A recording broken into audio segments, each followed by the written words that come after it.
ওকে, তাহলে ক্লাস শুরু হচ্ছে আজকে। কেমন সবাই শান্ট লেখো প্রথমে। আজকে টপিক হচ্ছে শান্ট, SHUNT, শান্ট। সংজ্ঞাটা হচ্ছে গ্যালভানোমিটারের সুরক্ষার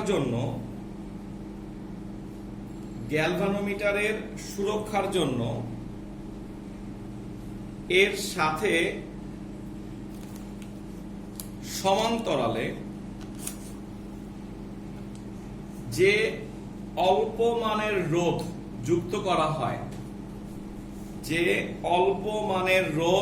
যুক্ত করা হয় তাকে শান্ট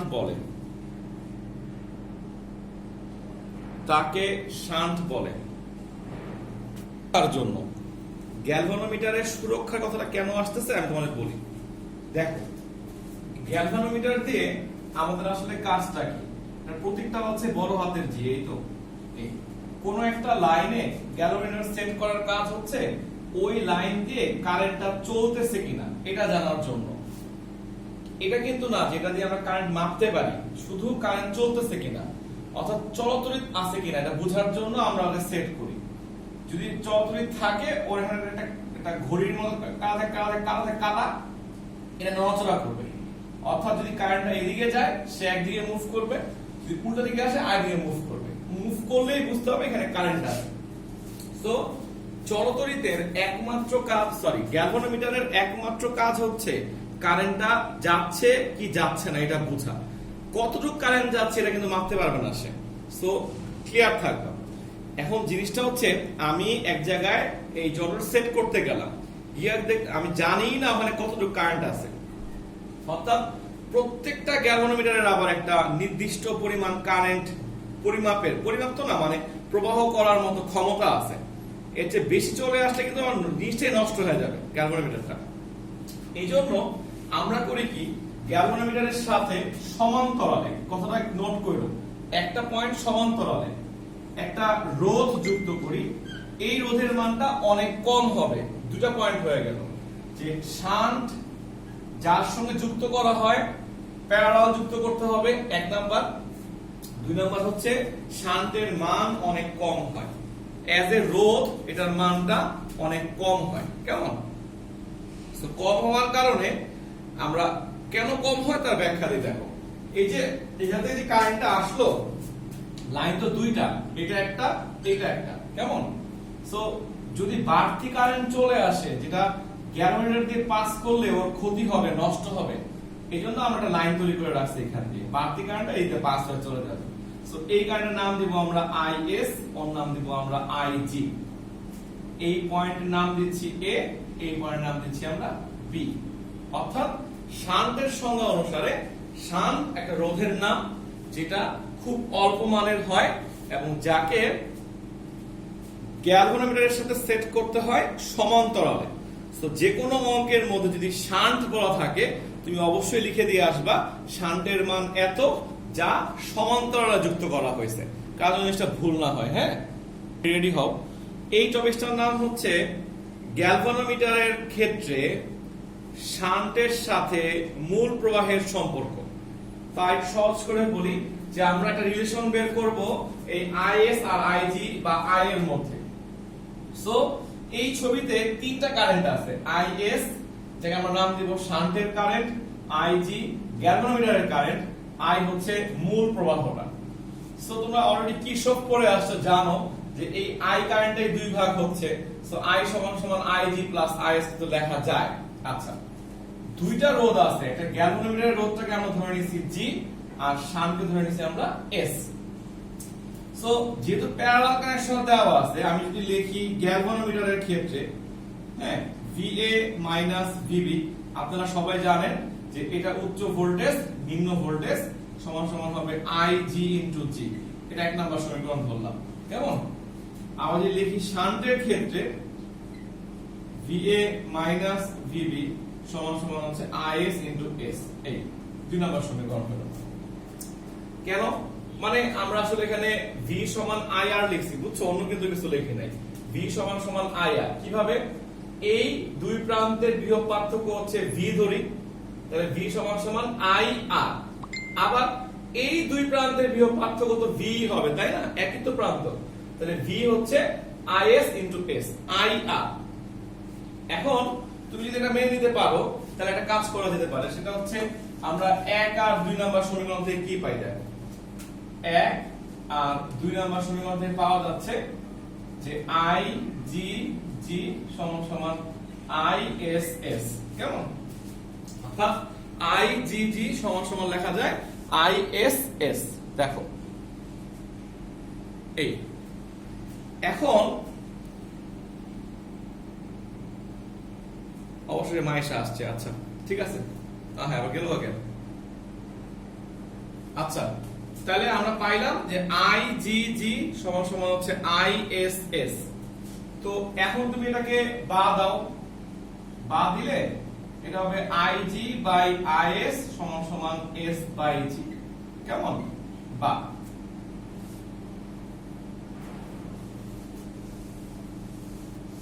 আমরা দুই পাশে 1 যোগ করি আমাদের সুবিধার জন্য।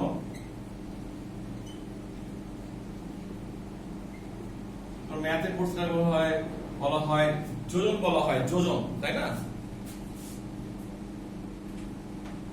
আচ্ছা কি হলো 1 যোগ করলে? বা দিয়ে লেখা যায় ig plus is divided by is, s plus g divided by s।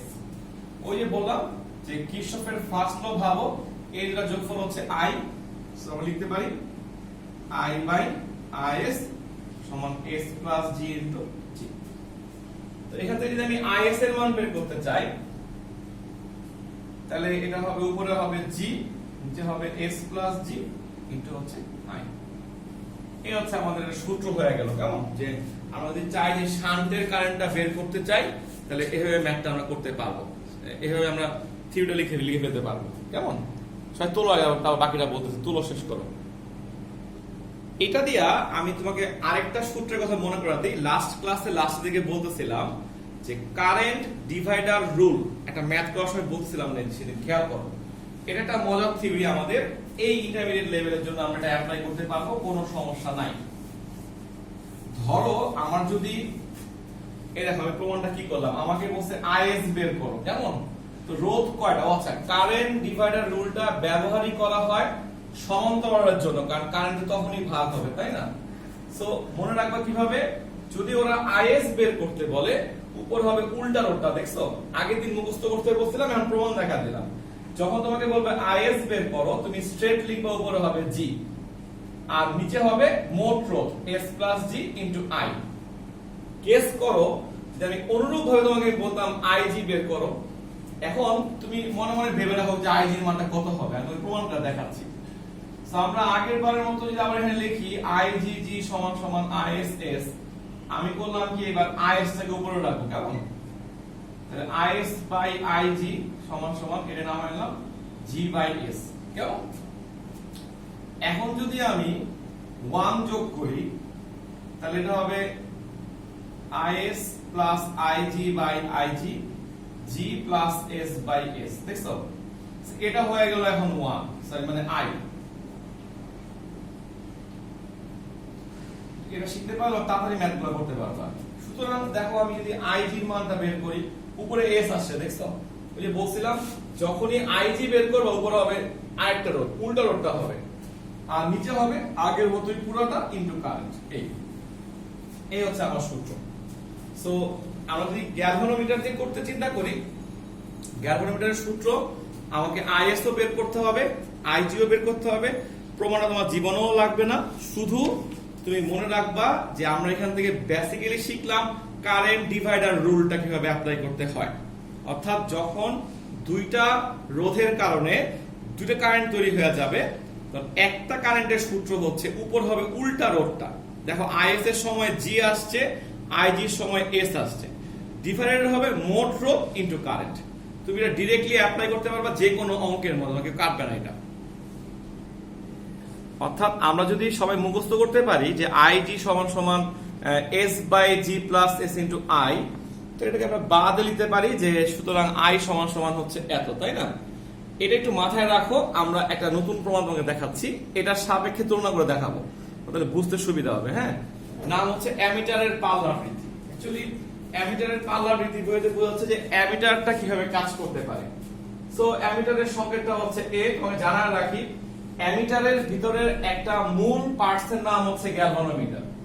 অর্থাৎ গ্যালভানোমিটার একটা মৌলিক অংশ, কিন্তু ওর ভিতরে আরো অনেক কিছু ওর সঙ্গে অ্যাড করে তৈরি করা হয়। কারণ অ্যামিটারের কাজ হচ্ছে দুইটা, কারেন্ট চলতেছে এটাও বুঝতে পারবা এবং কতটুকু কারেন্ট পাস হলো এটাও বুঝতে পারবা। সো এর চেয়ে একটা আপগ্রেড মেশিন হলো, কেমন? সো এখানেও একটা শান্ট থাকে, ক্লিয়ার থাকবে। তুমি তো ভাবতে পারো যে আপনি তো বলছিলেন যে ওর সঙ্গে দেখো অ্যামিটারের একটা ভিতরের পার্টসের নাম হচ্ছে গ্যালভানোমিটার। সো আমি যে আগের মতো করে চিন্তা করি, আর অ্যামিটারের রোধ যদি আমরা আর ধরি, খেয়াল করো এখানে ধরছিলাম বড় হাতের জি, ওটা ধরে নিলাম আর, এই হলো পার্থক্য। এখানে একটা কারেন্ট আসবে, দুই ভাগ হবে, এটার নাম আমি দিব আইএস, নাম দিব আমি এস, আগের মতোই। এখানে আমি যেটা করতে যাচ্ছি সেটা হচ্ছে এখানে আমি লিখবো এন আই, এখানে লিখবো আমি আই। কেন?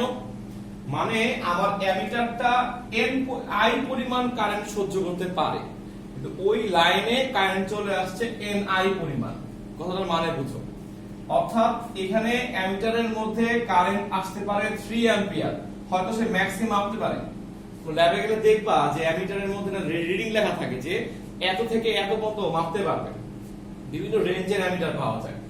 এখন ধরো আমার কাছে একটা অ্যামিটার আছে যেটা 3 অ্যাম্পিয়ার মতো মাপতে পারে ম্যাক্সিমাম, কিন্তু লাইনে কারেন্ট চলে আসে 30 অ্যাম্পিয়ার।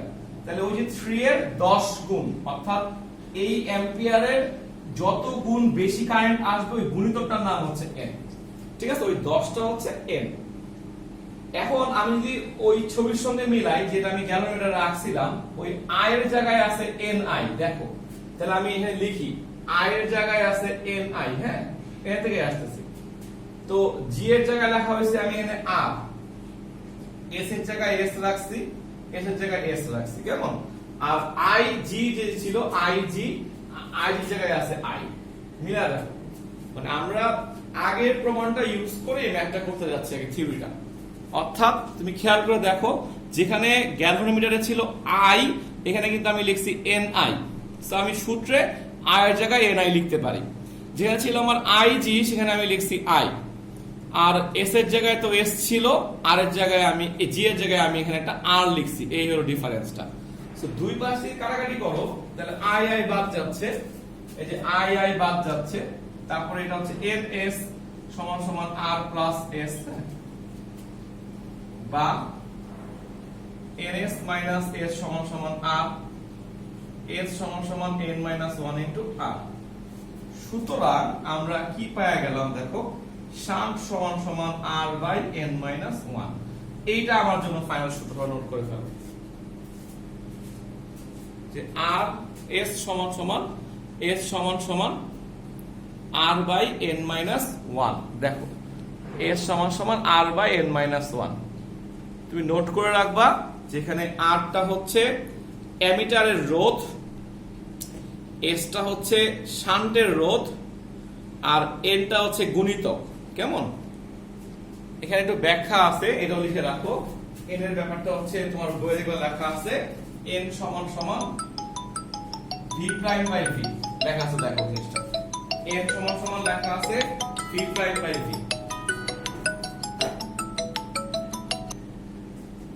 n সমান সমান সরি v বলছে i prime by i, n সমান সমান লেখা আছে i প্রাইম বাই i, এই যে i প্রাইম বাই i। হ্যাঁ, ওরা বলছে লিখে রাখতে পারো i হচ্ছে অ্যামিটার যতটুকু কারেন্ট মাপতে পারে, যতটুকু মাপতে পারো রেঞ্জ। i প্রাইম হচ্ছে যতটুকু কারেন্ট মাপতে বলা হইতেছে, অবশ্যই এই মানটা হচ্ছে বড় হবে, নাহলে আমাদের তো শান্ট ইউজ করার দরকার নেই, তাই না? সো আইটা হচ্ছে যতটুকু মাপতে পারে ওর সাধ্যের মধ্যে আছে, i প্রাইমটা হচ্ছে যতটুকু মাপতে বলা হয়েছে। সো আরেকটা সহজ বুদ্ধি শিখাতে এটা আমি মনে রাখি, এটা হচ্ছে বড়, এটা হচ্ছে ছোট, শেষ।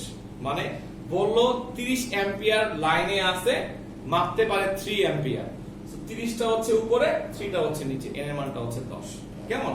এই সূত্রের সাহায্যে অ্যাকচুয়ালি আমরা সৃজনশীল কোশ্চেনে শান্ট চুজ করা শিখবো। তোমাকে একটা সৃজনশীল কোশ্চেন দেওয়া হবে যে এই লাইনে কত মানের শান্ট ব্যবহার নিরাপত্তা নির্ভরশীল হবে বা নিরাপত্তা নিশ্চিত করবে, এই ধরনের কোশ্চেন করলে আমরা শান্টের মানটা বের করা শিখবো। তো আর এন আর ওয়ান তো ওয়ানই, মেইন কনসেপ্টটা হচ্ছে তুমি এস এর মানটা বের করার পর বলবা যে শান্টের মানটা হবে এত, আর এটাকে আমাদের লাইনে লাগাইতে হবে সমান্তরাল ভাবে। ঠিক আছে, এই হলো থিওরিটা। আচ্ছা, টপিকটার নাম হচ্ছে বিভব বিভাজক, আমরা এটাকে ইংলিশে বলি ভোল্টেজ ডিভাইডার। তো সবাই জানো যে বিভব সমান্তরালে সেম থাকে,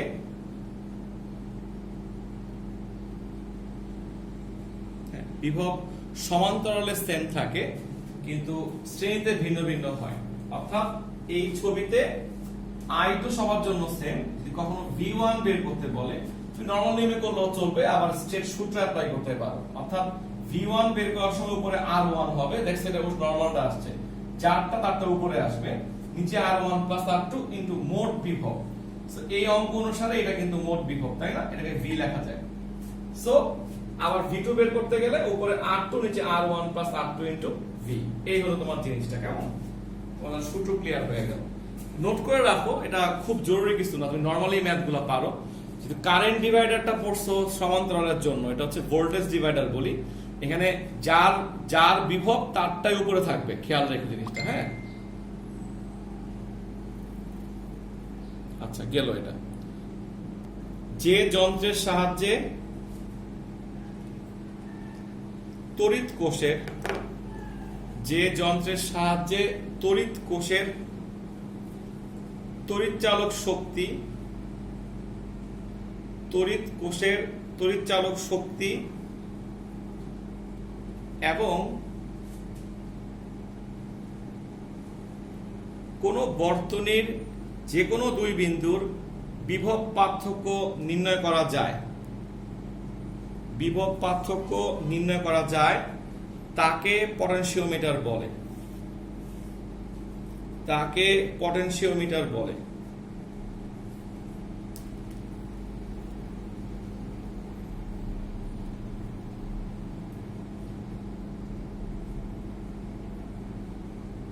ওকে, সূত্র হচ্ছে, এগুলো দিয়ে ম্যাথ নাই তাও বলতেছে আর কি, E1 ডিভাইডেড বাই E2। এতটুকু মনে রাখো যে এই যন্ত্রের সাহায্যে আমরা বিভবটা নির্ণয় করতে পারি, বিভব, তারপরে তোমার তড়িৎচালক শক্তি নির্ণয় করা যায়, L1 বাই L2, এটা সূত্র। কেমন? E1 টা হচ্ছে প্রথম কোষের তড়িৎচালক শক্তি, বা বলতে পারো বিভব। এটা একটা ছোট ভিডিও তোমাকে দিব না, আমি আমার কাছে করা আছে, বিভব আর তড়িৎচালকের মধ্যে পার্থক্যটা কি। E2 হচ্ছে দ্বিতীয় কোষের তড়িৎচালক শক্তি, E2। কেমন? আর L1 টা হচ্ছে, দেখো, প্রথম কোষের, L1 টা হচ্ছে প্রথম কোষের তারের দৈর্ঘ্য, আর L2 হচ্ছে দ্বিতীয় কোষের তারের দৈর্ঘ্য। জিনিসটা জাস্ট এটা একটা সংজ্ঞা লিখতে হবে যে পোস্ট অফিস বক্স বলতে আমরা কি বুঝি। লেখো যে, মানে মেইন কাজটা কি, এটা লেখো যে হুইস্টন ব্রিজের নীতি ব্যবহার করে অজানা রোধের মান নির্ণয় করার জন্য পোস্ট অফিস বক্সটা ব্যবহার করা হয়। ছোট্ট একটা যন্ত্র, এটা আমাদের ইন্টারমিডিয়েটে দেখে নিয়ে আমরা এটা বই থেকে দেখছিলাম, আমি প্র্যাকটিক্যালটা করছি। তো তোমাদের এগুলো এখন আর নাই, আমাদের সময় ছিল, তোমাদের সময় তো নাই। এর নাম হচ্ছে পোস্ট অফিস বক্সের কাজটা হচ্ছে অ্যাকচুয়ালি আমরা রোধের মান নির্ণয় করতে পারি। অবজেক্টিভের জন্য লিখে রাখতে পারো যে হুইস্টন ব্রিজের নীতিটা ব্যবহার করা হয় এখানে। কেমন? এই কথাটা ওরা ক্লিয়ার করে পড়ে না, আমি এসে বুঝে দেখে বললাম যে অঙ্কটা কি। ওরা বলতেছে নিচ্ছিদ্র অবস্থা, এটার মানেটা বলতে যাচ্ছে আসলে যে যদি এই পয়েন্ট আর এই পয়েন্টের বিভব পার্থক্যটা সমান হয়ে যায়, এটা বলতে যাচ্ছে। অর্থাৎ এখান দিয়ে কোনো কারেন্ট ঢুকবে না। দেখো, যদি এখান দিয়ে কোনো কারেন্ট না ঢুকে, এটা যদি বাদ যায় হিসাব থেকে, তাহলে হুইস্টন ব্রিজটা কেমন হয়ে যায়? এই রোডটার সাথে এই রোডটা সিরিজে থাকবে, তাই না? কারণ কারেন্ট তো এখানে গিয়ে ভাগ হচ্ছে না, যে কারেন্টটা এখানে ঢুকবে সে ওর মধ্যে দিয়ে পাস হয়ে যাবে, যদি এই কারেন্টটা জিরো হয়ে যায়। সো সবসময় মনে রাখবা হুইস্টন ব্রিজ সলভ করার নিয়ম হচ্ছে RS1 হচ্ছে 4 প্লাস 8 মানে হচ্ছে 12 ওহম। কেমন? 4 প্লাস 8 মানে হচ্ছে 12 ওহম। আচ্ছা, এটা হচ্ছে 4 প্লাস 8 মানে হচ্ছে 12 ওহম। আবার এখানে যে কারেন্ট ঢুকবে সেটাতে পাস হয়ে যাবে একই কারেন্ট, সো আমরা বলতে পারি এরা দুজন আবার সিরিজ কানেকশন হচ্ছে। সো RS2 হচ্ছে 12 যোগ 16। কেমন? আচ্ছা, আর একটা হচ্ছে তাহলে এই দুটো মিলে হলো একটা রোধ, এই দুটো মিলে হলো একটা রোধ, এরা আবার কিভাবে আছে? প্যারালাল আছে। তখন তুমি কি লিখবা যে 1/Rp সমান 1/RS1 প্লাস 1/RS2। সো তুমি হিসাব করো 1/12 প্লাস 1/28 28। তুমি এখান থেকে Rp এর মানটা বের করবা, ওরা বলছে মেইন কারেন্টটা বের করতে। সো তুল লোডটা বের হয়ে গেল, তখন তুমি I সমান সমান লিখবা, উপরে দেখো ই দেওয়া আছে 12 ভোল্ট, তুল লোডটা হচ্ছে Rp প্লাস ছোট হাতের R দেওয়া আছে 0.5 ওহম। ম্যাথ করে ফেলতে পারবা। কেমন? এই হচ্ছে তোমার 27 নম্বর অঙ্কটা দেখো। তাহলে আজকে ক্লাস শেষ করতেছি আমরা, ঠিক আছে? ছুটি আজকে।